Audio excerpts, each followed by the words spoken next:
kita bangun sesuai dengan kekuatan dan kemampuan daerah. Bagaimana kita bisa kerja berpikir untuk kayak itu kalau kadang kantor kan kalian sudah lihat kantor ini situasi kayak apa? Tidak nyaman. Ya tidak nyaman kita sama dengan kantor bupati. Setiap ulang tahun malu kita bawa tamu kemana kita bawa? Ayo. 14 tahun lebih sudah kita merdeka dari Lombok Barat. Masa kantor-kantor tidak mendiang?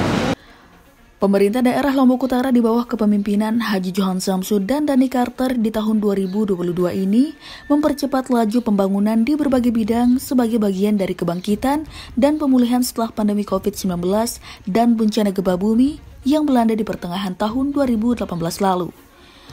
Sejumlah pembangunan fisik guna menunjang pelayanan kepada masyarakat yang menjadi prioritas di tahun ini diantaranya pembangunan gedung kantor bupati di Kompleks Sekretariat Pemerintah Daerah di Kota Tanjung yang dimulai sejak Maret 2022 kini sudah rampung dan siap untuk ditempati. Sebagai pusat pemerintahan daerah Kabupaten Lombok Utara, gedung kantor Bupati Lombok Utara yang dibangun dengan dana sebesar 40 miliar rupiah dari APBD tahun 2022 kini telah berdiri megah dengan konstruksi lantai 2 dibalut warna putih yang elegan. Gedung kantor bupati itu juga akan menjadi ikon pemerintah daerah Lombok Utara setelah 14 tahun berdiri definitif menjadi daerah otonomi baru. Gedung kantor bupati itu juga kedepannya akan dihiasi landscape yang asri, diintegrasikan dengan sejumlah bangunan gedung kantor organisasi perangkat daerah, serta gedung kantor sekretariat Dewan Perwakilan Rakyat Daerah guna mendekatkan pelayanan kepada masyarakat. Pada tahun 2022 ini, ada program prioritas yang telah dilaksanakan dari Dinas PU PRPKP Kabupaten Lombok Utara. Di antaranya yang pertama pembangunan kantor bupati yang menelan anggaran sebesar lebih kurang 45 miliar yang dibagi dalam dua komponen pekerjaan. Yang pertama pekerjaan konstruksinya senilai 43 miliar lebih dan pengawasan dengan sistem manajemen konstruksi sebesar 1,2 miliar. Nah, hingga saat ini progres pembangunan kantor bupati secara fisik sudah hampir mencapai 100%. Lebih tepatnya di angka 99%. Tinggal beberapa komponen-komponen kecil yang dikerjakan seperti pembersihan, kemudian di landscape-nya itu pemasangan tiang lampu jalan. Nah, tinggal beberapa komponen kecil saja untuk memenuhi angka 100% fisik daripada progres kantor bupati. Progresnya itu hampir mencapai 100% dan kami tetap meyakini bahwa sebelum tanggal 19 Desember 2022 ini fisik daripada pembangunan kantor bupati ini sudah tuntas.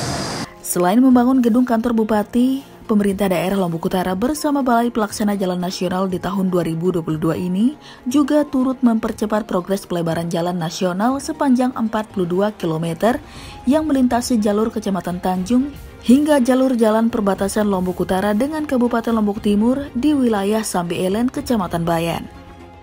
Pelebaran jalan nasional yang melintasi Kota Tanjung secara khusus dikonsep RDTR dan RT/RW menjadi jalur 2 yang melintasi Kota Tanjung dari Jalan Jembatan Kalisokong hingga jalur jalan di Desa Jenggala. Hal itu dilakukan untuk memberi ruang mobilitas lalu lintas yang lebih luas bagi masyarakat. Di samping itu juga untuk memperindah estetika landscape perkotaan di Tanjung sebagai ibu kota kabupaten yang pembangunannya ditargetkan tuntas tahun 2023 mendatang. Saat ini proses rintisan pelebaran jalan di jalur Kota Tanjung tengah berlangsung. Warga pemilik lahan yang telah mendapatkan ganti rugi atas tanah mereka sedang melakukan pembongkaran bangunan dan dibangun ulang menyesuaikan jarak sepadan yang telah ditentukan pemerintah. Jadi selain pembangunan kantor bupati pada tahun 2022 ini, juga ada program prioritas lainnya yang menjadi kewenangan pemerintah pusat, yaitu program pelebaran jalan nasional yang dimulai dari Jembatan Sokong dan berakhir di perbatasan Kabupaten Lombok Utara dengan Kabupaten Lombok Timur. Lebih kurang sepanjang 42 km. Nah, adapun progresnya hingga saat ini hasil koordinasi kami dengan Balai Pelaksana Jalan Nasional, di mana pada saat ini adalah tahapan pembebasan lahan. Tahapan pembebasan lahan ini juga hampir selesai, tinggal nanti dilakukan pembayaran kepada warga masyarakat yang memiliki bidang-bidang tanah tersebut. Jadi sesuai dengan rencana pelaksanaan Balai Pelaksana Jalan, bahwa pelaksanaan pelebaran jalan nasional ini dilakukan dengan kontrak multi-years 2 tahun, yaitu tahun 2022 ini dan tahun 2023. Kalau jalan negara ini, jalan ya, itu pembangunan jalan itu, kalau master plan-nya itu sudah diatur di dalam sudah diatur di dalam rencana detail tata ruang maupun RT/RW ya, rencana tata ruang wilayah itu sudah diatur di situ. Cuma nanti di dalam pelaksanaan itu ada namanya DED, itu yang sudah dibuat dan sudah ada. Jadi ada beberapa yang sudah melakukan pembongkaran sendiri oleh warga masyarakat sendiri yang di pertokoan Tanjung, karena di sana memang sudah dibayar oleh pemerintah, sehingga pemerintah meminta langsung kepada warga masyarakat untuk membongkar bangunannya secara mandiri. Pembangunan infrastruktur jalan tetap menjadi prioritas pemerintah daerah Lombok Utara di bawah kepemimpinan Haji Johan Samsu sebagai upaya memenuhi dan mempermudah aksesibilitas masyarakat dalam membangun perekonomian. Hal itu juga sebagai upaya mengurai kemacetan jalan, terutama akses jalan nasional menuju sejumlah destinasi wisata seperti ke jalur Taman Nasional Gunung Rinjani dan berbagai tempat wisata terbaik di Lombok Utara. Salah satunya di Jalan Lingkar Utara sepanjang 11 km dari jalur Desa Medana Tanjung hingga Desa Segara Katon, Kecamatan Gangga. Pembangunan Jalan Lingkar yang diinisiasi sejak tahun 2013 itu saat ini diketahui bahwa pemerintah pusat telah menyetujui rencana pembangunannya. Kepala Dinas PUPR Lombok Utara Kaharijal mengungkapkan, pemerintah pusat melalui Kementerian PUPR di tahun ini telah menurunkan sejumlah tim teknis ke lokasi Jalingkra guna mengumpulkan berbagai data sekunder yang diperlukan sebagai dasar pertimbangan pelaksanaannya. Untuk Jalan Lingkar Utara, kita pemerintah Kabupaten Lombok Utara sudah melakukan lobby-lobbyan dengan pemerintah pusat, berkoordinasi dengan pemerintah pusat, dan sudah mendapatkan persetujuan dari pusat. Bahkan melalui Kementerian PUPR sudah menurunkan tim teknisnya untuk meninjau langsung ke lokasi Jalan Lingkar Utara dalam rangka mengumpulkan data-data sekunder yang diperlukan untuk sebagai dasar pertimbangan penganggaran berikutnya. Nah, saat ini kita tinggal menunggu keputusan penganggaran dari pemerintah pusat. Total anggaran yang diusulkan oleh pemerintah Lombok Utara untuk Jalingkra tersebut sebesar 700 miliar rupiah sesuai dengan detail engineering design serta kebutuhan pembiayaan teknis lainnya. Sebesar estimasi yang berdasarkan DED yang sudah dibuat, lebih kurang 700 miliar. Itu katanya untuk setengah dulu katanya Pak. Iya, jadi masalah tahapan nanti kita kembalikan kepada pemerintah pusat. Apakah nanti dikerjakan dengan 2 tahap atau seperti apa? Nah, itu juga nanti yang menentukan besaran anggaran yang akan diturunkan. Kalau misalnya dikerjakan dengan 2 tahap, tentu pada tahap pertama bisa saja nanti diturunkan anggaran itu setengah daripada total keseluruhan kebutuhan. Ya. Program kegiatan yang dilaksanakan pada Dinas PUPR PKP pada tahun anggaran 2022 ini diantaranya selain daripada program-program prioritas tadi, ada juga program yang lainnya seperti pembangunan atau peningkatan jalan kabupaten dan jalan desa. Kemudian keciptakaryaan itu ada program SPAM, di mana program dan kegiatan tersebut hingga saat ini secara fisik sudah mencapai 100%. Tinggal dokumen administrasinya, pengajuan keuangannya masih sedang diproses saat ini, sehingga diharapkan sampai dengan akhir tahun 2022 ini, baik secara administrasi maupun secara fisik tuntas 100%. Setelah sukses membangun kantor bupati yang megah di awal tahun 2022, pemerintah daerah di bawah kepemimpinan Haji Johan Samsud dan Dhani Carter kembali merencanakan akan membangun 4 kantor organisasi perangkat daerah di awal tahun 2023 mendatang. Terkait dengan pernyataan tadi tentang pembangunan kantor OPD, beberapa OPD barangkali sama urgensinya dengan pembangunan kantor bupati ini. Karena pasca gempa kita sudah masuk 4 tahun sekarang, masuk ke 4 tahun keempat, kita masih di Huntara. Salah satu contoh adalah ini kantor Bapeda ini, kita masih di Huntara. Begitu teman-teman banyak datang kemarin pada saat des, bro di sini, ya jebol di sini.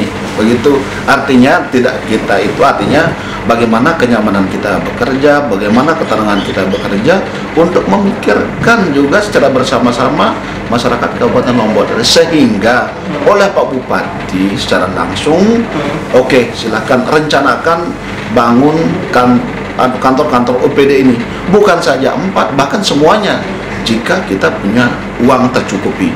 Tetapi karena kita tidak punya uang tercukupi untuk semua itu, makanya kita mulai cicil, ya dari cicil sementara, dan berlokasi sebenarnya di lingkungan kantor bupati itu sendiri. Nah, yang lain yang berada di luar nanti coba kita pikir ulang, mudah-mudahan kita bisa membangun itu. Tetapi tetap akan bertahap.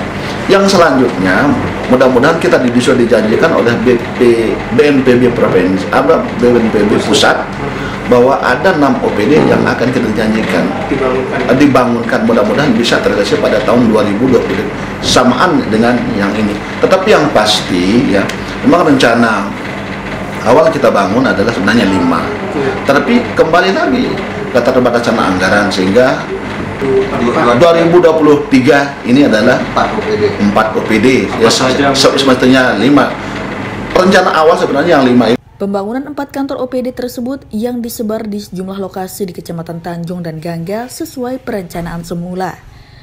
Kepala Badan Perencanaan dan Pembangunan Lombok Utara Farihin mengungkapkan, untuk pembangunan 4 kantor tersebut dibutuhkan anggaran total sebesar 16 miliar yang telah diusulkan pada APBD tahun 2023. Adapun sumber pembiayaan pembangunan ke-4 kantor OPD itu ditegaskan Farihin, yaitu sebagian dari pendapatan asli daerah dan dana bagi hasil dari pemerintah pusat. Inspektorat, Bagas Bampol, BKD, perizinan, sama Kominfo, itu 5. Nah, dari kelima ini yang sudah disebut kemarin itu berarti ada satu harus mundur. Harus mundur, berarti 4 yang harus terbangun.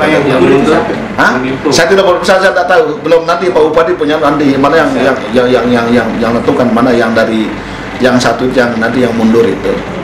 pengaturannya? Ya, dari awal saya bilang, dari mulai kita bangun kantor bupati itu, kita mengatakan sama teman-teman OPD, mari kita kencangkan ikat pinggang. Ya, ikat pinggang. Artinya bukan OPD itu tidak berkegiatan, tidak beroperasi, tetap jalan, tetapi yang tidak menjadi sikap barangkali kita kurangi. Soalnya kita tarik dia ke situ.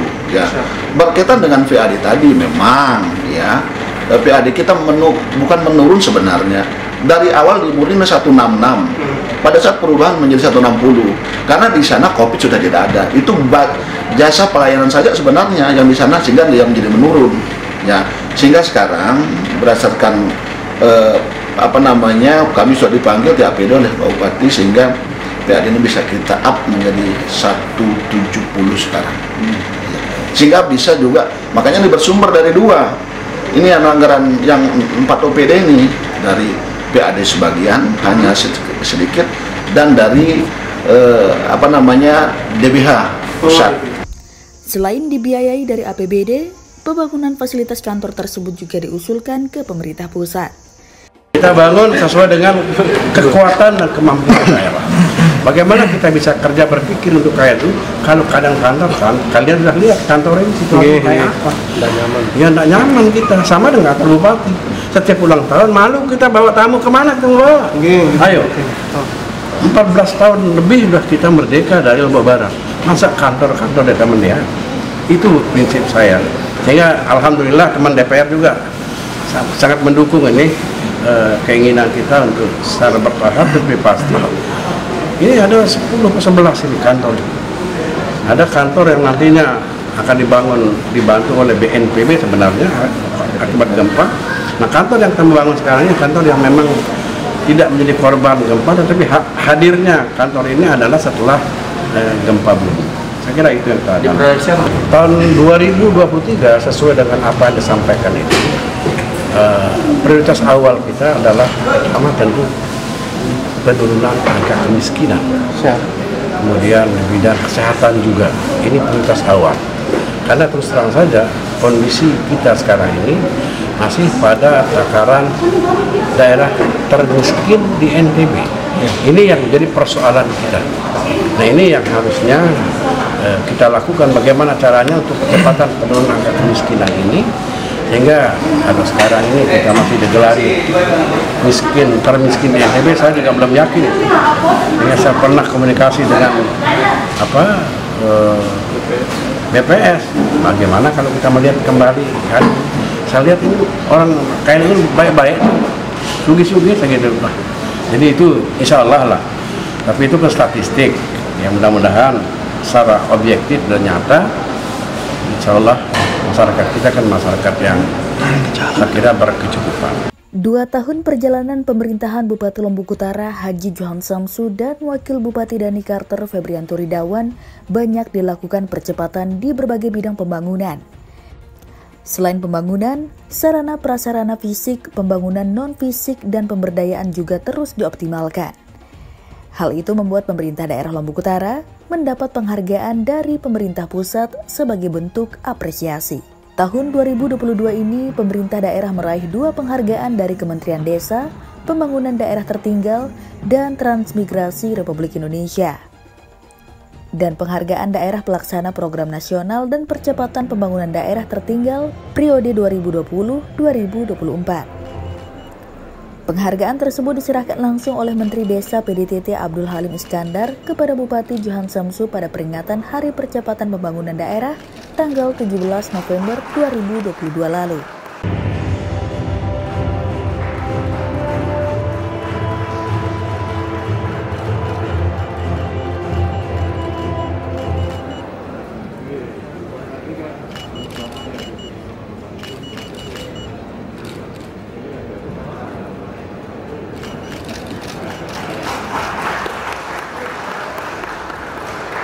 Kepala Dinas DP2 KBPMD Lombok Utara Hermanto menyebutkan penghargaan itu berdasarkan pencapaian 100% transformasi dana bergulir masyarakat eks program nasional pemberdayaan masyarakat era Presiden Susilo Bambang Yudhoyono tahun 2014 menjadi badan usaha milik bersama yang tengah digalakan oleh Kementerian Desa.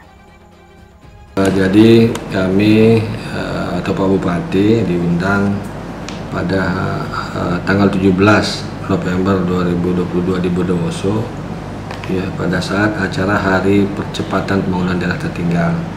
Jadi pada saat itu Bapak Bupati menerima 2 penghargaan sekaligus.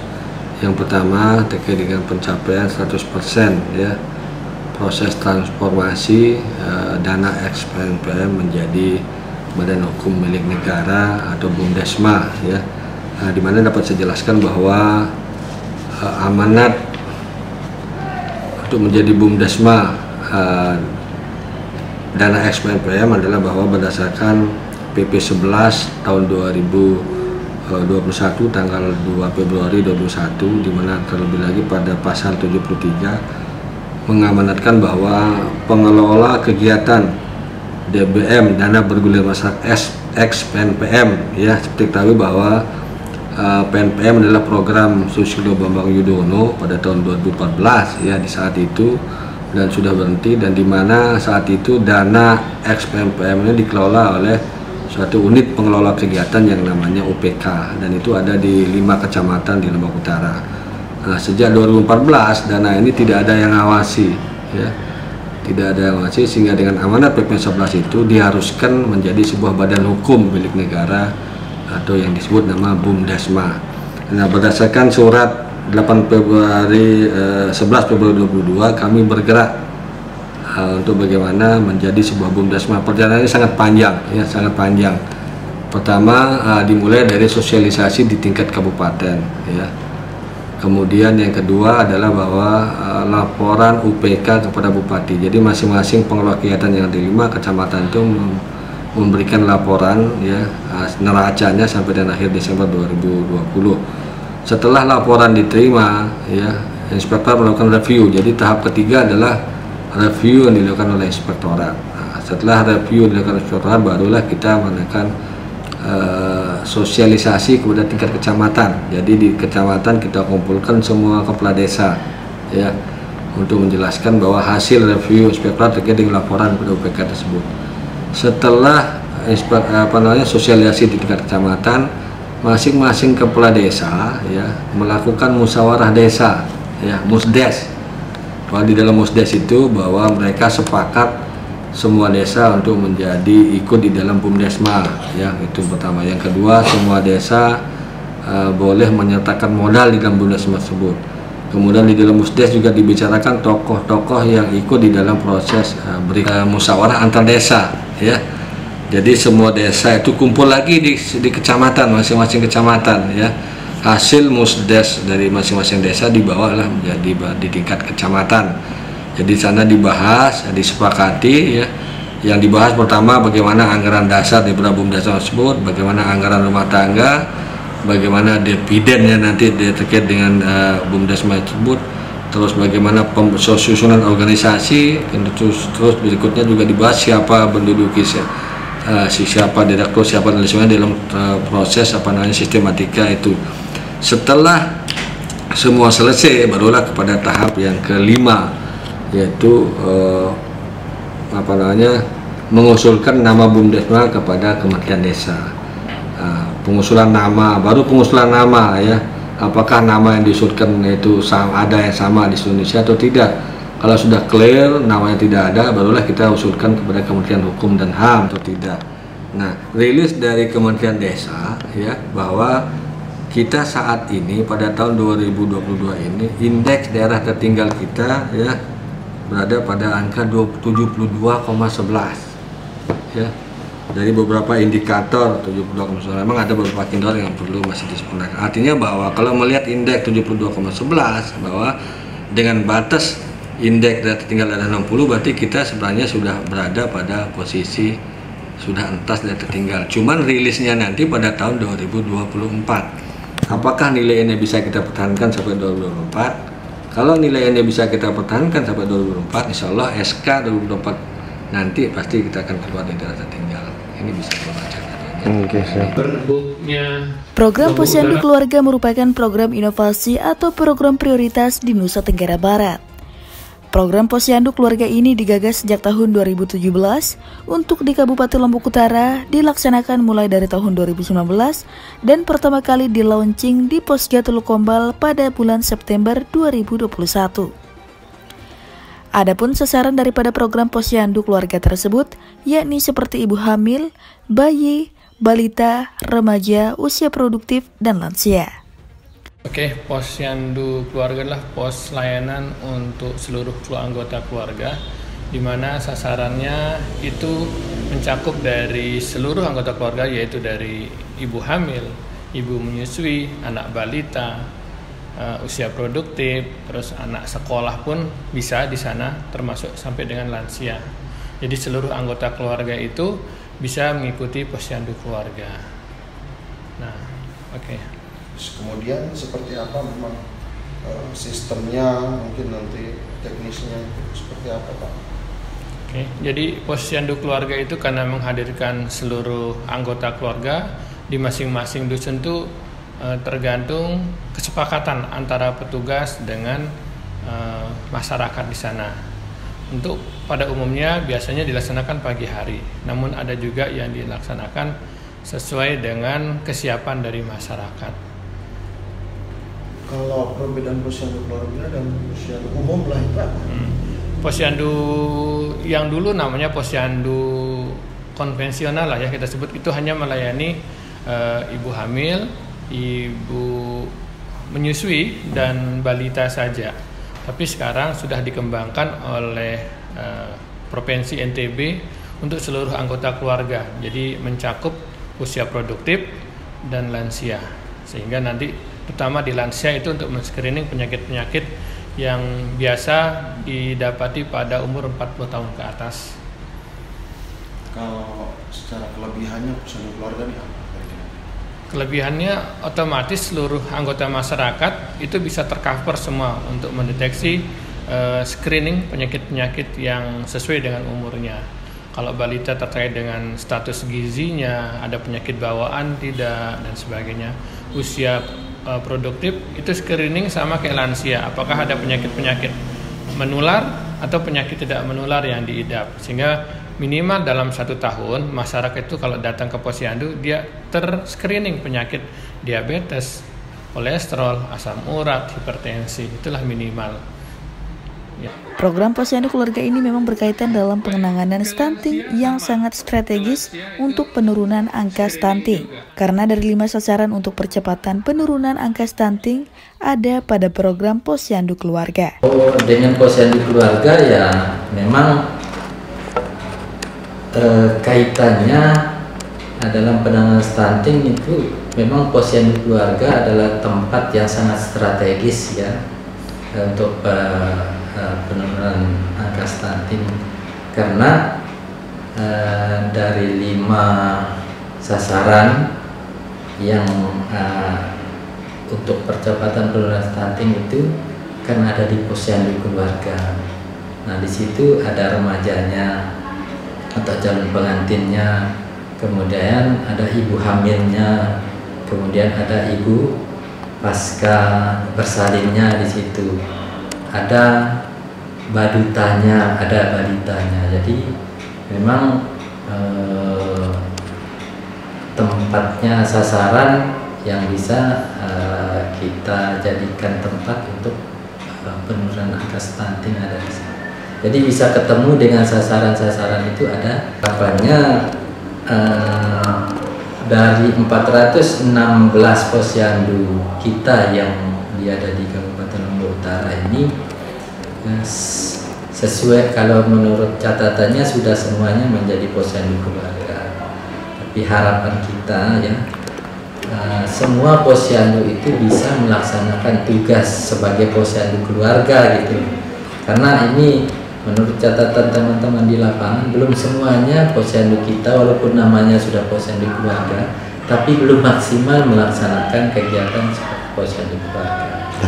Nah, permasalahannya sementara permasalahannya ya karena kita ini kan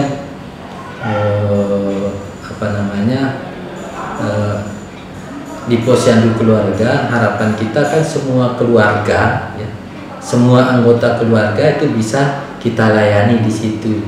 Contoh, kalau sebelumnya kan di posyandu yang konvensional